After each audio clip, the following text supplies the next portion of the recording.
friend, welcome back in a risk biology. We already discussed the what are the characteristics of the living being. है ना, अपन ने बात की थी कि लिविंग बीइंग के कैरेक्टरिस्टिक्स कौन से होते हैं, रिप्रोडक्शंस की बात की, रेस्पॉन्सिवनेस की बात की, मेटाबॉलिज्म की बात की। ओके, तो आज अपन सेकेंड पार्ट के अंदर आगे बढ़ रहे हैं, सॉरी थर्ड पार्ट के अंदर। Okay, respiration. What is respiration? We already know that respiration is the energy releasing process. Respiration is the energy releasing process, means that when the respiration is absent, there is not release of the energy, resulting all life processes are blocked. कोई भी life process आपके काम नहीं कर पाएगा, because of that haven't any energy. Energy नहीं होने की वजह से दूसरे जो लाइफ प्रोसेस है, तो अपन इनडायरेक्टली कह सकते हैं कि जितने भी लिविंग बींग्स के अंदर जो लाइफ प्रोसेस है वो एनर्जी पे डिपेंड है। अगर एनर्जी नहीं है तो कभी भी आपको लाइफ प्रोसेस आगे काम नहीं कर पाएंगे। तो वो एनर्जी आएगी कहाँ से? तो रेस्पिरेशन से आएगी। इंपॉर्टेंट है ये। देखिए, all living processes require energy and liberated by the respiration। है, रेस्पिरेशन प्रोसेस के थ्रू ही आपके एनर्जी का प्रोडक्शन होता है with the presence of the oxygen. The energy release during the break down, अपन ने पहले भी देखा था कि ब्रेक डाउन होता है, जो मॉलिक्यूल्स होते हैं आपके लार्जर मॉलिक्यूल्स होते हैं उनका ब्रेक डाउन होता है। मीन्स अपन कहेंगे डिस्ट्रक्टिव प्रोसेस। याद है आपको? बिल्कुल वही। तो डिस्ट्रक्टिव प्रोसेस, लार्ज मॉलिक्यूल्स का ऑक्सीजन की प्रेजेंस के अंदर सेल के अंदर ब्रेक डाउन होता है, और ब्रेक डाउन होने से क्या रिलीज होती है? आपकी एनर्जी। तो इसने कहा ना, contain a certain energy rich component, और जो रेस्पिरेशन के अकॉर्डिंग ही रिलीज होता है। अगर एनर्जी किस फॉर्म में स्टोर होती है तो अपन बात पहले की थी अपन ने, in the ATP. We can see that the adenosine triphosphate and is referred to as the universal energy carrier and also known as the energy currency या currency of the cell. Cell की currency क्या है energy की? वो आपके ATP है। Second है movement. One more characteristics of the living beings. First, animals and some unicellular form have the ability to move from one place to the another place is known as the locomotion. Simply means एक organism है जो एक place से दूसरे place की तरफ move कर रहा है, that's a locomotion. This is necessary. अब ये लोकोमोशन क्यों होता है? For obtain their food, shelter, mating, है ना, फूड खा लेने के लिए, शेल्टर रहने के लिए, एंड मैटिंग सेक्सुअल रिप्रोडक्शन या कॉपुलेशन करने के लिए। Plant lakhs locomotion. प्लांट के अंदर लोकोमोशन नहीं होता है, but some parts of plants show locomotion as like a body part can be seen in the plant। तो locomotion को show करते हैं। Examples, root to move in a search of water, root water के लिए बढ़ती है, and flower closed at the night, night के time पे आपके flower close हो जाते हैं। That's the types of the movement or locomotion।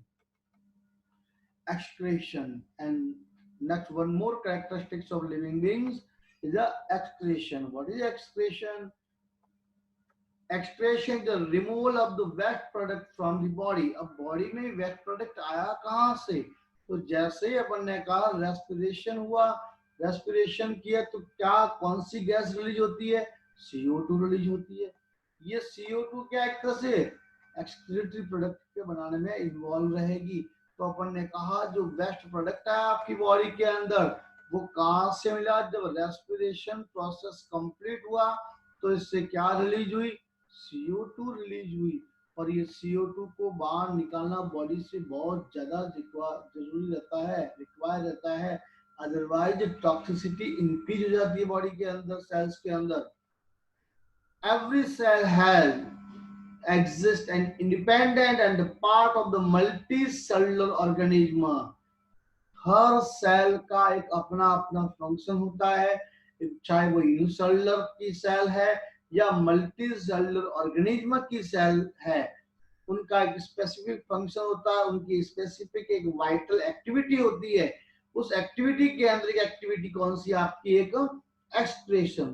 तो एक्सक्रेशंस के अंदर बात करें तो क्या प्रोड्यूस करती है, eliminate waste product, otherwise I might poison the body if store inside. अगर इसको एक्सक्रीट ना किया जाए, वेस्ट प्रोडक्ट को बॉडी से एक्सक्रीट ना किया जाए, तो बॉडी के अंदर धीरे धीरे इनकी अमाउंट बढ़ता जाता है, अल्टीमेटली आपके वहां पे डेथ भी हो सकती है पॉइजन की वजह से।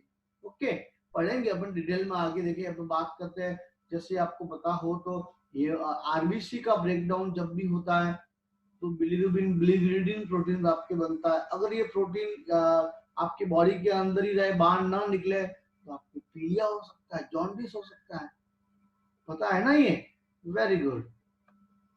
एक और एग्जांपल तेरा है कि अगर ऐसा क्या प्रोडक्ट है, तो क्या for example the process of the aerobic respiration produce the waste product.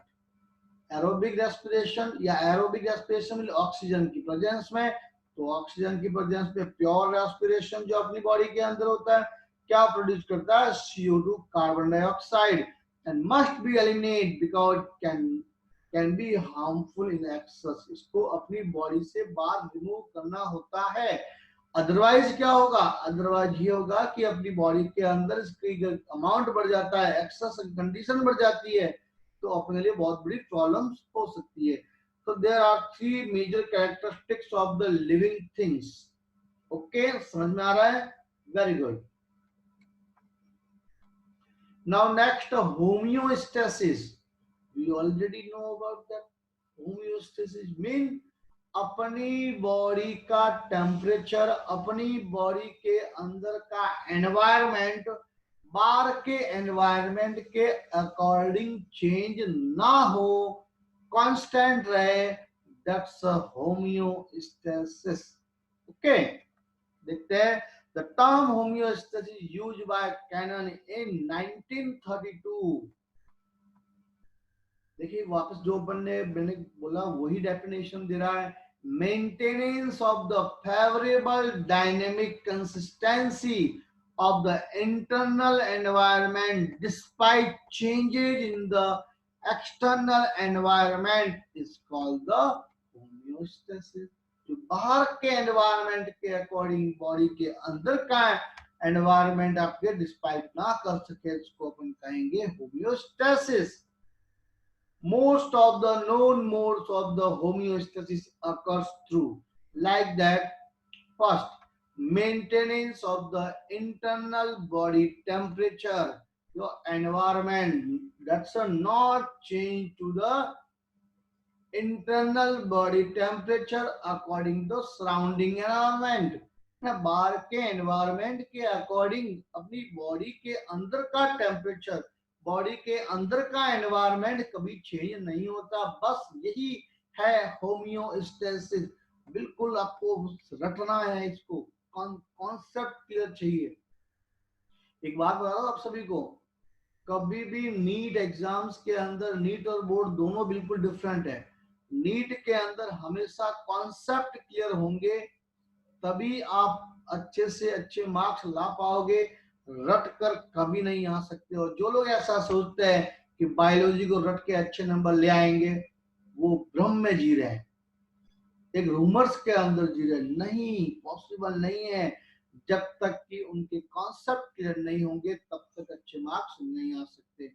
चलिए, तो second, self regulatory mechanism using the genetic clock, है ना। पूरी बॉडी के अंदर एक तरह से सेल्फ रेगुलेटरी मैकेनिज्म हो जाती है बाहर के अकॉर्डिंग। अगर बाहर के टेम्परेचर, बाहर के एनवायरमेंट को देखा जाए तो ये भी किसके अकॉर्डिंग, ये भी कौन से प्रोसेस के इंक्लूड रहेगा, तो होम्योस्टेसिस के अंदर। सेकंड है फीडबैक सिस्टम, है ना, कुछ भी बाहर एनवायरमेंट है तो उसके अकॉर्डिंग अपनी बॉडी रेस्पॉन्स करना स्टार्ट कर देगी, फीडबैक सिस्टम। तो ये दैट्स मेजर कैरेक्टरिस्टिक्स अपन कहेंगे, मोड्स कहेंगे ऑफ द होम्योस्टेसिस। नेक्स्ट क्या है, अपन एक और नाम देते हैं, the generally involve switching on and switching off mechanism operating at a different level in the all organism. तो एक ऐसा प्रोसेस है जो पूरी बॉडी को स्विच ऑफ और स्विच ऑन करने का काम करता है। मीन्स अपनी बॉडी में कब वाइटल फंक्शन ज्यादा करवाने, कब वाइटल फंक्शन कम करवाने, कि पूरा का पूरा होम्योस्टेसिस आपके डिसाइड करता है, या ये प्रोसेस आपके डिसाइड करता है। Clear, very good. Next, death. What is death? मैंने कहा था कुछ कोई भी ऑर्गेनिज्म यहाँ पे फॉरएवर लाइफ नहीं रह सकती, लाइव नहीं रह सकती, उनको मरना है। डेथ क्या है, किससे डेथ होती है?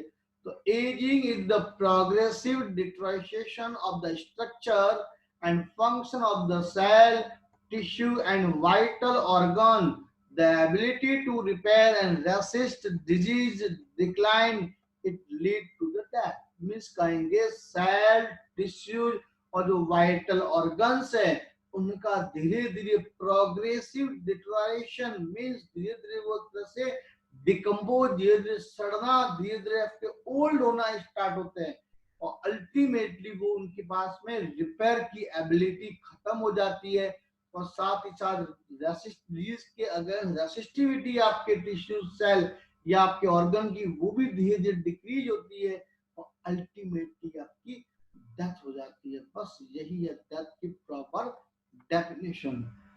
डेथ एक्चुअल में डेथ क्या है? Death is the stoppage of the all activities in the individual due to generation, degeneration of the body part and the increase in the entropy। Exactly क्या है? सभी बॉडी के vital जो function है वो एक तरह से धीरे धीरे क्या हो जाना, बंद काम करना, स्टॉपेज हो जाना, वही आपके डेथ है। इन नेचर, अगर नेचर के अकॉर्डिंग बात करें तो डेथ को अगर गाय तो डेथ कैसे होती है, तो अपन कहेंगे एक तो एजिंग की वजह से होती है नेचुरल, दूसरी कोई एक्सीडेंट की वजह से होती है, नेक्स्ट आपके कोई ना कोई डिजीज होने की वजह से। तो द थ्री मेजर पार्ट या ways to forward to death है। डेथ किस तरफ से कौन कौन से वेज के अंदर रहेगी। नाउ नेक्स्ट डिवाइड किए पार्ट के अंदर डेथ के, और कौन कौन से पार्ट है। फर्स्ट, बायोलॉजिकल डेथ, मीन्स अगर आपकी बॉडी का brain and other body part began to degenerate, धीरे धीरे आपके बॉडी पार्ट के, अगर ब्रेन की बात करें और अदर बॉडी पार्ट है वो धीरे धीरे आपके काम करना बंद कर जाए, डिजनरेट कर जाए। क्यों? क्योंकि non availability of the nutrient and oxygen, means आपकी बॉडी को ऑक्सीजन और न्यूट्रिएंट्स ना दिया जाए, क्या होगा? ऑर्गन फेल हो जाएगा, ऑर्गन को एनर्जी नहीं मिलेगी, ऑक्सीजन दी जाएगी तो एनर्जी कहां से आएगी? रेस्पिरेशन करने के लिए रेस्पॉन्सिबल कौन है? ऑक्सीजन है। चलो ऑक्सीजन चला भी गया, वहां पे न्यूट्रिएंट नहीं होगा, ग्लूकोज नहीं होगा, तो ऑक्सीजन किसको जाके तोड़ेगा? बिल्कुल। तो न्यूट्रिएंट्स और ऑक्सीजन नहीं होने की वजह से बॉडी के जो ऑर्गन्स है वो आपके डिजनरेट हो जाने लगते हैं, फेल हो जाते हैं। इस टाइप की डेथ को अपन कहेंगे biological death. Second, clinical death. अगर मान लीजिए क्या अपन कोई बॉडी के अंदर सब कुछ है, प्रेजेंस है, न्यूट्रिएंट्स भी प्रॉपर जा रहा है, ऑक्सीजन भी प्रॉपर जा रहा है, लेकिन बॉडी का कोई फंक्शन है वो कहेंगे बॉडी का जो ऑर्गन है वो प्रॉपर फंक्शन नहीं कर पा रहा है, मींस कहेंगे वाइटल एक्टिविटीज ब्लॉकेज हो गई है। That like pulses, heartbeat and breathing etc, all this ways are stoppage, है ना, ये सब आपके काम करना बंद कर देंगे, तब अपन कहेंगे दैट टाइप ऑफ डेथ कहेंगे clinical death. Now next, death is essential for keeping a population under check and recycling of minerals, very important, recycling of the minerals। अगर किसी की डेथ नहीं होगी, डेथ नहीं होने से वो डिकम्पोज नहीं होगा, और डिकम्पोज नहीं होगा तो जो बॉडी अपनी बॉडी में मिनरल्स है वो मिनरल्स आपके सॉइल में नहीं आएंगे। अगर सॉइल में नहीं आएंगे तो वो आपके प्लांट के अंदर नहीं जाएंगे, प्लांट में नहीं जाएंगे तो वापस ऑर्गेनिज्म को नहीं मिलेंगे। मीन्स एक साइकिल है। तो मिनरल्स की रिसाइकलिंग के लिए भी डेथ जरूरी है। Okay, next diversity in the living world, means we can say that the biodiversity क्या रहती है, देखते हैं अपन। The planet earth is fully covered by the plant and animal. बस यही है आपके biodiversity, different different types of the animals and plants cover the whole earth. इसी को अपन कहते हैं biodiversity. Every distinct or geographical location has own set of the flora and fauna। हर एक जियोग्राफिकल की बात करें, अर्थ के अगर स्पेसिफिक एरियाज की बात करें, वहां पे स्पेसिफिक फ्लोरा और फौना आपको मिलेंगे। The number of species that are known and describe the ranges, पूछा जाता है, एनसीईआरटी की लाइन है ये, कि कितनी आपके मिलियन आपके बायोडाइवर्सिटीज है, तो पता होना चाहिए नंबर्स के अकॉर्डिंग स्पीशीज तो 1.7 to 1.8 मिलियन रेंजेस के बीच में इतने नंबर आए, इतने स्पीशीज आपके प्रेजेंस है। The estimated number of the living organism on the earth is now between, अगर अब बात करें अगर अपन, तो कितने हैं आपके 5 to 30 million, most occurring in the dense tropical rain forest and under the water reef.